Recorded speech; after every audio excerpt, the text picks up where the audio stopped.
It's 6:30. Good morning, I'm Ian Crouch with Hunter News. Police investigating the disappearance of Dudley teenager Taylor Armand have discovered a body in the Awabakal Nature Reserve near her home.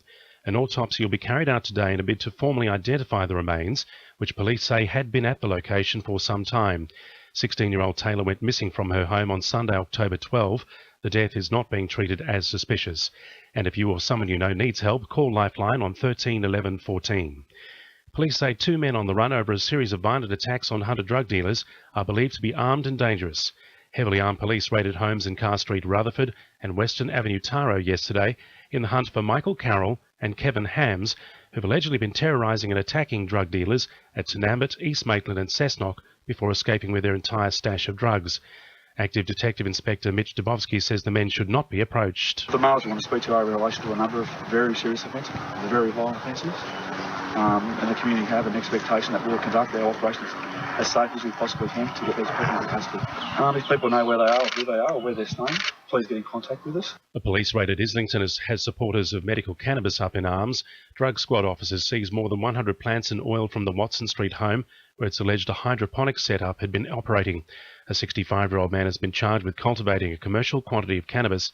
However, the Hemp Party has told the Herald the man was involved with the production of cannabis for medical use. The first of three public hearings into the planning process in Newcastle and the broader Hunter is due to start today. The Parliamentary Committee set up to examine planning decisions behind cutting the heavy rail line, allowing high-rise developments in the CBD, and the controversial Whitebridge housing estate has received more than 250 submissions.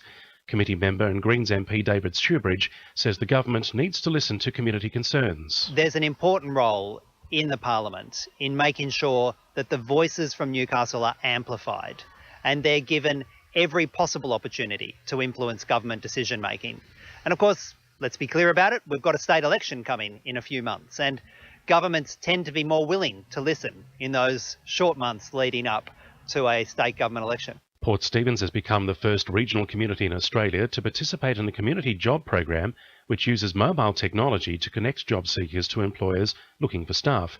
The technology, developed by Sydney-based company Workable, hopes to see the ease of mobile connectivity, reducing the cost and difficulty of seeking work or finding employees in large regional and remote areas.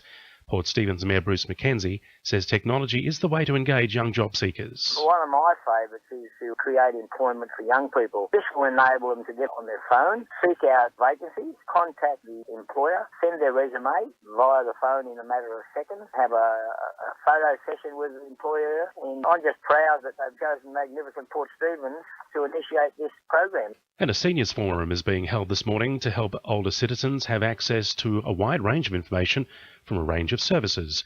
The event is being held at Central Charlestown Leagues Club from 10:30am till 3pm.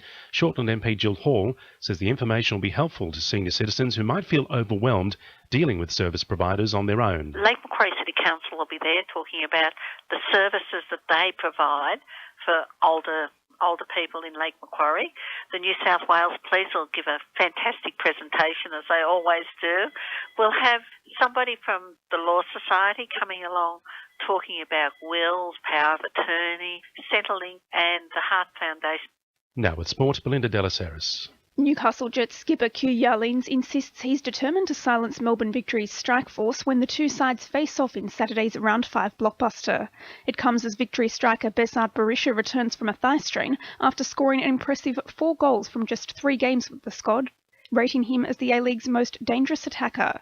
Meanwhile, the Jets will welcome Scott Neville and Marcos Flores back into the side as they look to post their first win of the season. Former Knights prop Willie Mason says he's yet to come to terms with new coach Rick Stone's decision to show him the door ahead of season 2015. The 35-year-old has revealed he had planned to retire in Newcastle before being offered a place in the Sea Eagles. Mason also insists he hasn't ruled out continuing to play beyond next season. And Newcastle trainer Chris Lees has claimed an Oaks Day victory, with Philly One More Zeta taking out yesterday's Gucci Stakes. That's sport. I'm Belinda Delas Harris. To NURFM News Time 25 to 7.